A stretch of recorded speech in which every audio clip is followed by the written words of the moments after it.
À l'ouest de Taipei, Taoyuan fait partie de ces immenses cités dortoirs qui grossissent chaque année l'immense aire urbaine de la capitale taïwanaise. 2 millions d'habitants y vivent, dont quelques dizaines de milliers d'aborigènes. Les habitants originels de Taïwan peuplent cette terre depuis 5 millénaires, mais aujourd'hui, ils ne représentent plus que 2% de la population totale de l'île, contre 98% de Chinois. Le père Christophe Kelbert est un prêtre des missions étrangères de Paris. Ce breton pur souche évangélise les aborigènes depuis près de 30 ans. Sur la quinzaine d'ethnies présentes à Taïwan, lui accompagne particulièrement le peuple Amis. C'est le seul prêtre de la région à parler leur langue.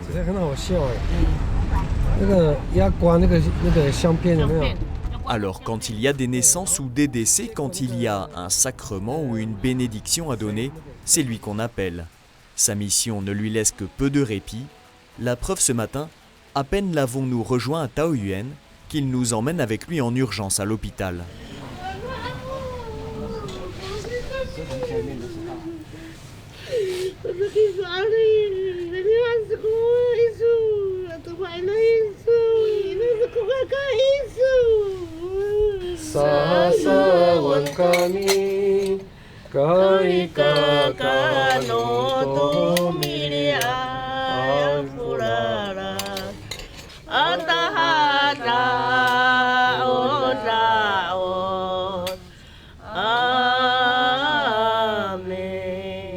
Les rituels sont très très importants pour...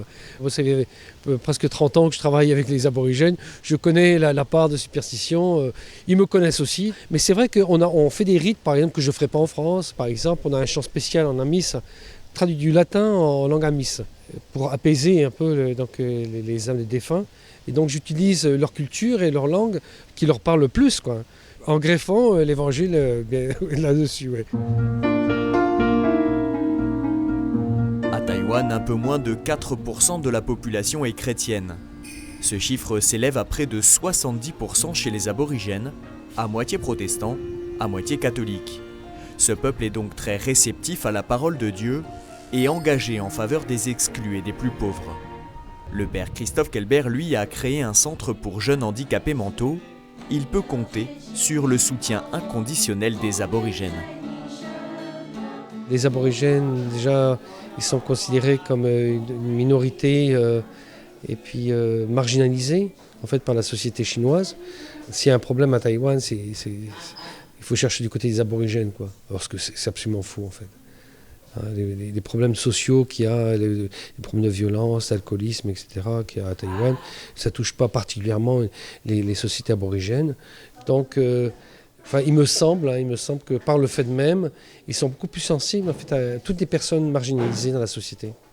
Ils ont tout à fait cette sensibilité, c'est absolument remarquable. Ils ont un don, hein, et même pour le centre ici, là, par exemple, il y a quand même quelques Chinois, mais la plupart, ce sont comme des aborigènes en fait, qui accueillent les personnes. 因为我今天没有课，就来帮忙，看能帮忙到什么就可以。就有想过说要来这边做服务学习，就给我就觉得说跟一般人不一样，对，然后就相处起来比较开心这样。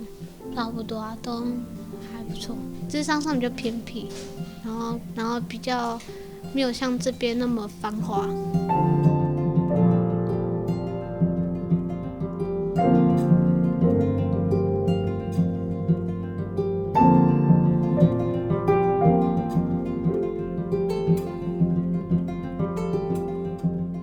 Les familles aborigènes gardent profondément ce souvenir des montagnes, leur terre d'origine.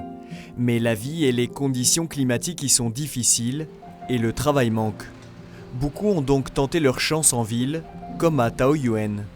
Au fil des ans, les habits traditionnels ont disparu pour laisser place au téléphone portable et à Internet, mais surtout à une culture chinoise qui ne cesse de gagner du terrain chez les aborigènes. Ils ont fait un passage en l'espace de 40 ou 30 ans, quoi, d'une culture vraiment tout à fait authentique aborigène à une culture qui est globale, quoi. On devient chinois, et puis et ça, nous, on est obligé de suivre. Hein. C'est la question en fait apostolique qu'on se pose. Est-ce que c'est la transmission de la foi qui importe ou la transmission de la culture ? Nous, on fait tout pour maintenir la culture aborigène, mais dans les faits concrets, si on veut vraiment transmettre la foi catholique, on passe par les cultures chinoises en fait. La nuit est tombée sur Taoyuan. Un petit groupe de jeunes handicapés marche dans la nuit autour du Père Christophe. Direction une soirée de prière dans la famille de Tsani, qui habite à quelques rues de la paroisse.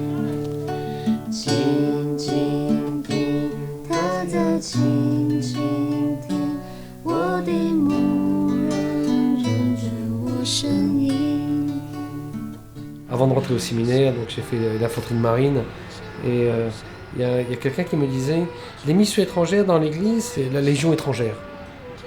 C'est un engagement à vie aussi, c'est prêt à tout, n'importe où, quand vous voulez, etc., etc.